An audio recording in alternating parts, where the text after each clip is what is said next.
Jai Hind student. Today we are going to discuss about the Coulomb's law. This is the very important term which is related to the electrostatics. आप ऐसा भी बोल सकते हो कि electrostatics का backbone है कूलॉम्स लॉ। यहीं से पूरी इलेक्ट्रोस्टैटिक्स स्टार्ट ही होती है।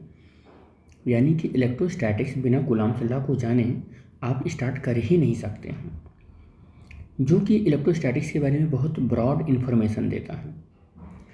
तो हम इसको स्टार्ट करते हैं इस लेक्चर को।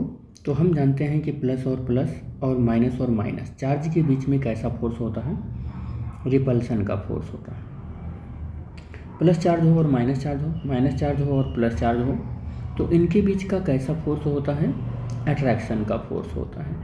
तो अट्रैक्शन का फोर्स हम ये कह रहे हैं कि जब नेचर कैसा हो चार्ज का, नेचर डिफरेंट हो चार्ज का, तो हम ये कहेंगे कि अट्रैक्शन का फोर्स।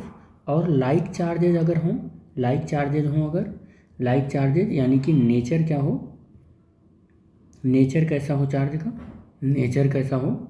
नेचर सेम हो, तो हम कहेंगे कि वो रिपल्सन का फोर्स है। ठीक है। तो अगर इस चीज़ को अगर आप जानते हैं तो इसी चीज़ को सबसे पहले 1785 में एक साइंटिस्ट थे जिनका नाम था चार्ल्स डी और चार्ल्स ऑगस्टीन डी कूलॉम, ये नाम था इनका।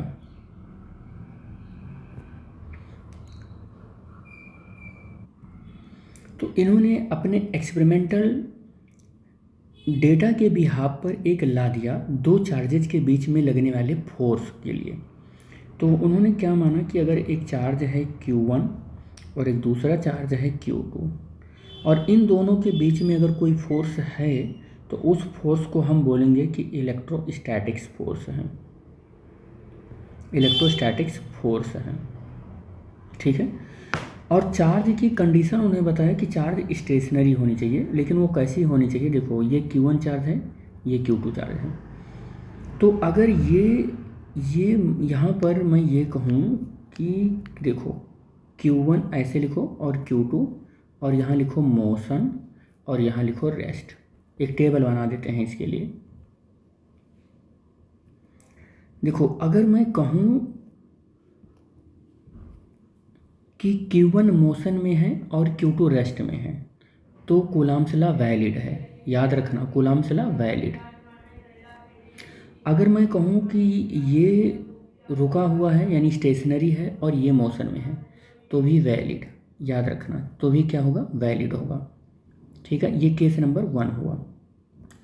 केस नंबर 2 में देखो Q1 और Q2 के साथ क्या हो रहा है। केस नंबर 2 में देखो, अगर ये रुका हुआ है तो भी कूलॉम्स लॉ वैलिड। समझ गए होंगे, आई होप, मैं जो समझाने की कोशिश कर रहा हूँ। और अगर ये चल रहा है, ये भी चल रहा है, तो कूलॉम्स लॉ नॉट वैलिड, अब वैलिड नहीं है। तो कूलॉम्स लॉ कहाँ वैलिड होगा, जब Q1 रुका हुआ होगा या Q2 चल रहा होगा या Q2 रुका हुआ होगा, Q1 चल रहा होगा या दोनों रुके हुए होंगे, तो सब हर एक जगह पर कूलॉम्स लॉ वैलिड है।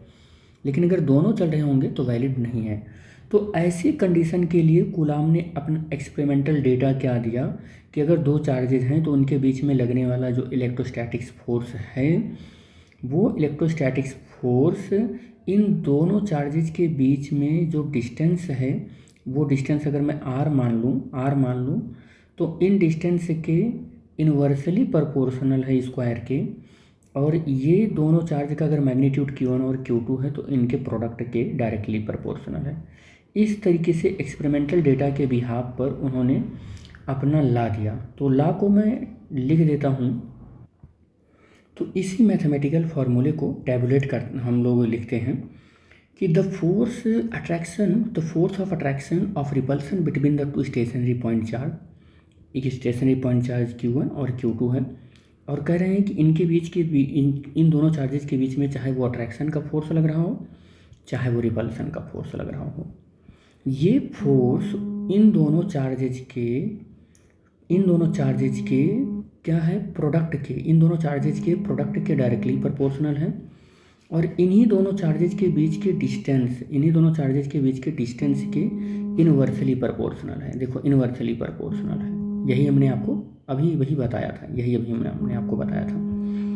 लेकिन ज़रा देखो कि ये साइंटिस्ट लोग हैं, साइंटिस्ट लोग बहुत बारीकी से किसी भी चीज़ को देखते हैं। फोर्स एक वेक्टर क्वांटिटी है और वेक्टर क्वांटिटी के पास मैग्नीट्यूड भी होता है और डायरेक्शन भी होता है। तो इन्होंने अपने स्टेटमेंट में अभी मैग्नीट्यूड तो बता दिया कि force is directly proportional to the, अगर इन दोनों को मिला दो आप तो यही मिलेगा कि फोर्स डायरेक्टली प्रोपोर्शनल है इन दोनों चीज़ों के। लेकिन ये तो मैग्नीट्यूड है ना, डायरेक्शन कहाँ बताया इन्होंने? तो इन्होंने अपनी इसी स्टेटमेंट में डायरेक्शन भी बताया। क्या डायरेक्शन बताया कि इसका डायरेक्शन देखो, मैग्नीट्यूड तो यहाँ तक है, इसका कूलाम्ब लॉ में यहाँ तक मैग्नीट्यूड है। डायरेक्शन क्या बताया कि the direction of this force is along the line joining the two charges. इन दोनों फोर्सेस का जो ये इस पर लगा रहा है और जो इस पर ये लगा रहा है, यानी कि दोनों फोर्स इक्वलेंट जो अपोजिट हैं, यानी ये हम कह सकते हैं इलेक्ट्रोस्टैटिक जो फोर्स है, ये इलेक्ट्रोस्टैटिक फोर्स का डायरेक्शन सदैव उसी डायरेक्शन में होगा जो लाइन इन दोनों चार्जेस को मिला रही होगी, सदैव उसी डायरेक्शन में होगा। तो डायरेक्शन भी इन्होंने बता दिया। अब अगर इसका प्रोपोर्शनल का सिंबल हटाएं तो एक कांस्टेंट हमको इंट्रोड्यूस करना पड़ेगा जिसको हम बोलेंगे 1/4πε0 और स्मॉल के और Q1 Q2/r², ठीक है, r²। अब यहाँ पर जो ये 1/4πε0 है, ये प्रोपोर्शनल कांस्टेंट है और इसकी जो वैल्यू होती है 9 × 10⁹ न्यूटन मीटर²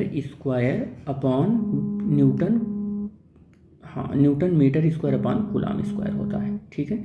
अब याद रखना कि यहाँ पर जो एप्सिलॉन नॉट है ना, ये क्या है, तो एप्सिलॉन नॉट जो है वो एक कांस्टेंट है जिसको हम बोलते हैं परमिटिविटी ऑफ वैक्यूम बोलते हैं और फ्री स्पेस बोलते हैं। और अगर हमने फ्री स्पेस ले लिया है तो k की वैल्यू 1 लेनी पड़ेगी, स्मॉल k की वैल्यू इस फार्मूले में, यानी कि दिस फार्मूला विल बिकम्स 1/4πε0 और k की वैल्यू 1 रख लेना है और इंटू Q1 Q2/r² हो जाएगा। F = 1/4πε0 और Q1 Q2/r² होगा। अगर यहाँ पर हमने एयर और वैक्यूम नहीं लिया, कोई अदर मीडियम ले लिया, मान लो माइका ले लिया, ग्लास ले लिया, किसी अदर मीडियम में ले लें, क्योंकि ये फोर्स मीडियम के ऊपर डिपेंड करता है, तो फिर ये फार्मूला हमको ऐसे ही लिखना पड़ेगा। मोस्ट ऑफ द बुक वाले इस फार्मूले को इसी टर्म में लिख कर दे देते हैं, लेकिन उसकी टर्मिनोलॉजी को नहीं बताते हैं कि यहाँ भी मीडियम की एक कॉन्स्टेंट वैल्यू आनी चाहिए, तो वो नहीं लिखते हैं।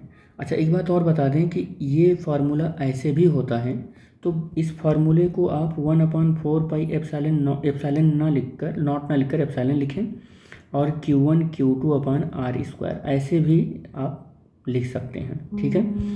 अच्छा, इसको बहुत सारे बुक वालों ने एक कांस्टेंट माना है 1/4πε0 और कैपिटल के माना है, तो ये फार्मूला Q1 Q2/r² इस तरीके से इस समय बहुत प्रचलन में है। बच्चे इसी तरीके से लिखते हैं, उसके टर्म को समझते नहीं हैं, ठीक है। एप्सिलॉन नॉट हमने आपको बताया कि ये क्या होता है, परमिटिविटी ऑफ फ्री स्पेस या वैक्यूम होता है। इसकी वैल्यू जो होती है वो 8.85 × 10⁻⁻12 और ये होता है कूलाम्ब²/न्यूटन मीटर², ये वैल्यू होती है, ठीक है, ये वैल्यू होती है इसकी। तो आई होप यहाँ तक समझ में आ गया होगा। अच्छा, ये एक फोर्स है तो इसकी यूनिट क्या होगी, तो न्यूटन ही होगा, या आप किलोग्राम मीटर/सेकंड² भी लिख सकते हैं, ठीक है, MKS मतलब मीटर किलोग्राम सेकंड एम्पियर की यूनिट के टर्म में, ठीक है। तो कूलाम्ब लॉ बस इतना ही हम बताएंगे, आगे और डिटेल में हम डिस्कस करेंगे किसी नेक्स्ट लेक्चर में, ठीक है। Okay, thanks for watching the video, thank you बेटा।